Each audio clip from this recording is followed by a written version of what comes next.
Okay, a little bit of trouble here with my TR96 twin rotor New Holland combine. Shaker bearing. That sucker right there exploded on me. So I really wanted to get it apart, so I didn't film the disassembly. There's kind of a lot of cursing going on because it is Sunday. But anyway, we got everything apart there, and I spin the fan and I can hear that it's rough inside, but it's not this bearing, it's the bearing on the other side. All this here is taken apart. I do have a couple of things that I need to do. One is to figure out why I can't adjust the halves of the the fan adjustable speed halves. I can't adjust them, I don't know why, but we're going to find out here shortly if that motor's burned out or what the deal is, because we're going to hook a battery charger to it and see if we can get it to spin, which shouldn't be any big deal. But Mr. Joseph here is going to spin that thing when I get it apart. Right, Mr. Joseph? Question. Is every bearing breaking? Well, no, just the ones that are worn out. Okay. Oh, yeah, we've had really a pretty rough couple of days here. Okay. Well, I'm back at this combine. I've been to Bearings and Drives Unlimited out in, Souderton, Pennsylvania. I've got all sorts of things ripped apart here. The main thing is this fan. I've got it all apart, so I decided I would give her a spin here yesterday, and that bearing that this rides on was bad. So I had to go out to Bearings and Drives anyway, so I've decided yesterday that I would buy this bearing to put in there. Well, when I started tearing it apart yesterday, it proved to be one hell of a lot more difficult than I first anticipated, which, you know, whatever, it's no real big deal, other than it took a lot of heat and a lot of puller, great big puller to pull that thing off of there. So what I'm doing is I am putting that crap back together. I got a box of bearings here. I did buy one for the other side just because, well, I didn't want to just replace one. I wanted to replace both sides. So that's what I'm up to right now, is actually just putting this thing back together. I've got a little bit of dirt and stuff that I have to wash off that shaft, well, rust, and then I'll reslide that bearing and it should be pretty good. So what I've done is I've got some liquid wrench here that I got from a friend of mine. She moved to Oklahoma, Corrine. Her and her husband gave me this liquid wrench. Thank you very much, by the way.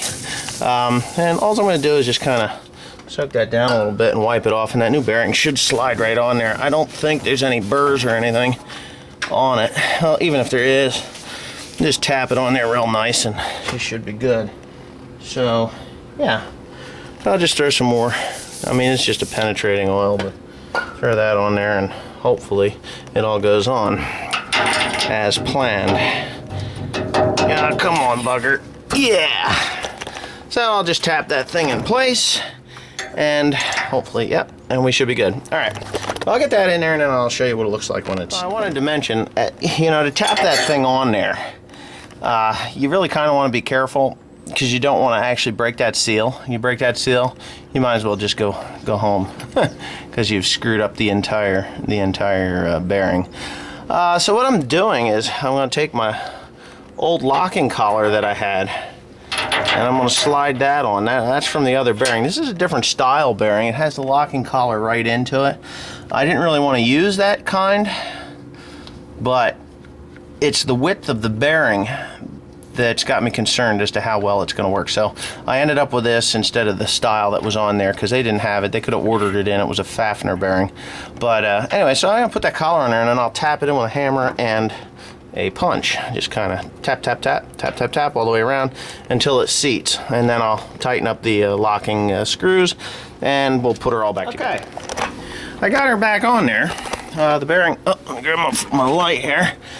Bearing is way in there, you can't see it, but I got my spring on the shaft and everything else is where it belongs. Yeah, you can see that it was almost to its maximum speed. We're having a little bit of problem trying to find the adjusting motor. It's a window lift motor, Delco deal. But anyway, she spins the way it's supposed to. I gotta really crank it up. Sounds pretty good. Looks good. So that part is done. Now, for the shaker bearing. That's the main problem that I have, and here's the housing for that. Oh, shit. So, yeah, shaker bearing goes inside there, and then there's a spring clip that holds it in place. And Mr. R. Peak, we really need a tripod down here. You think you could talk to Mr. Pod and get him to send me? The other fun thing here is when you're putting in a bearing like this, see, they don't like to go in too easy. Now, I've oiled it up with some chain and cable lube in there, and if you can use the old outer race on your old bearing, you set her in there, it's exactly the same size as the, you know, as the new one. At least it should be anyway, if you ordered the right part. Now I'm gonna try a pod here, Mr. Pod, Mr. Tripod. Maybe we can get a sight on that. There it is. So you kind of set that on and you tap around, hold it in place, and tap it around. Yep, there it is. Now you got to be careful when you get it in there to the point where the old one is going to head into that spot, because it might not want to come back out again. But I think we're in luck. It did. Excellent. Excellent. Now that it's seated in place, there is a ring that needs to go in there. So what I've done is, okay, I've made a tool, vice grips, ground the tip down. This little guy is causing me more trouble than it's worth. So I'm just going to do this to get it in there. And it should do it. It's just going to take me a little bit.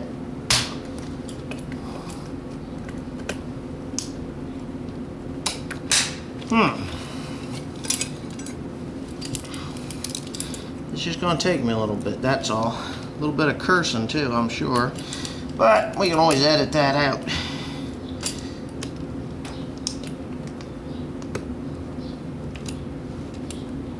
Ow! You know that hurts every time that happens. Every freaking time. And there it is. Baby, it's in.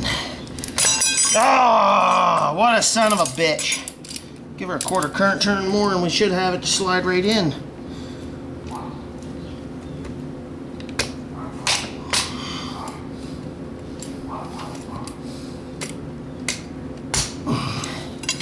One more shot before I ruin the seal on it, son of a bitch.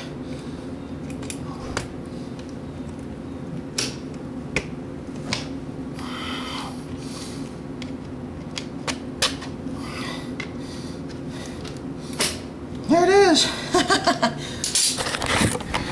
And it's in there. Now what I'll do is I'll tap it a bit so it seats good. Excellent. Okay. So now back to this thing. All right, as you can see, I've got that on. It's hours later since when I first started this video because, well, I was missing some parts. And I had to go get them. But yeah, so I've got that on there. It's just a set of thrust bearings in there, you know, to open and close this half and pull, and you know, when as this thing closes, it pulls this in here. Now, on the back side of this thing here that I'm pointing at, there's an electric motor. It is off of a 1979 Chevrolet, I believe a 79 Chevrolet Impala. At least that's what they told me. I didn't know Chevy made Impalas that late.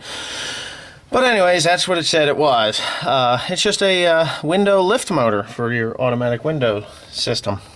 The old one's laying around here someplace. Oh, here it is. Here's the old one.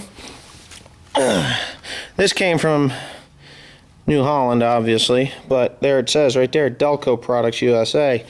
So I had to wait for that. It came from the local Napa dealer. And yeah. So I've got that in there. Now I'm just putting all the pieces back together here so that this whole shoot and match will work. So there it is. All right, I got company coming, so you know, hey, stay tuned. It keeps coming. Okay, there it is, all back together. Just got to put that shield on, and it's done. So, thanks for watching. Next video is going to be a little bit of work on the header. I'll show you how to get corn stalks to feed in through it pretty quickly.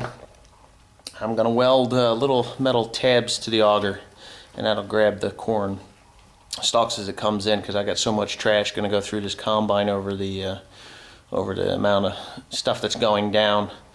So we'll be doing that in the next video. Thanks for watching.